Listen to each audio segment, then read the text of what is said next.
Ito na po ang MIB sa inyong harapan. Makatang investigador ng bayan, ang Robot Zoo. Dito sa Molopezia ay aking pinuntahan para aking investigahan kung totoo ang kanilang usap-usapan na may mga hayop na robot daw na dito'y matatagpuan. Si Ginoong Arturo, manager ang posisyon. Binigyan ko ng kwestiyon tungkol sa atraksyon. Sir Arturo, ito po ba ang The Robot Zoo? Kailan pa po nyo rito pinauso? Binuksan namin to noong July 2012, last month lang. At saka hanggang January 2013 siya dito sa Pilipinas.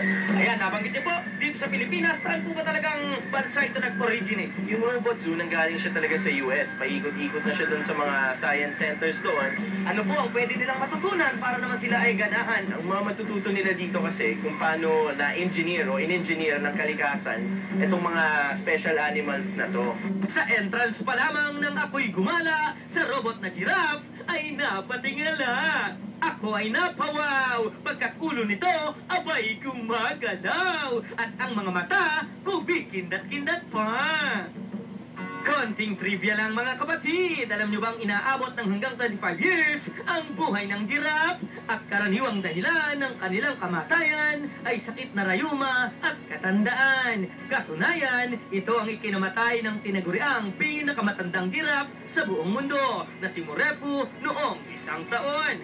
24 ang edad ni Morefu nang mamatay siya sa bansang Alabama. Makikita rin ang kamelyo na robot na kaakit-akit at may laking umaabot sa 10 feet. Maaaring pagalawin ang kanyang ulo, mata, dila at katawan sa pamamagitan ng pagpindot ng buton at paggalaw ng gear na nasa harapan. Etong kameleon, sinasabi na nagbabalat kayo o yung kulay na nag-iiba-iba. Pero palagay ko naman hindi ito nagsisinungaling. Tatanungin ko kameleon, pogi ba ako? Mukhang defective yung makina. Kameleon, pangit ba ako? Yan ka.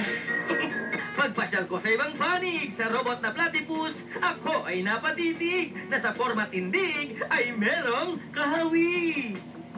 Na robot platypus ang aking pong katabi. Kung inyong mapapansin, may tuka at paa na parang sa bibe. Meron din po siyang goggles, sapagkat para malaman ng tao na kahit siya ay land animal, siya po ay naghahanap ng pagkain sa dagat, mabalahibo rin ang kanyang balat. Pero ingat po ang mga kalaban na sa kanya hahamon, sapagkat meron din siyang inilalabas na lason.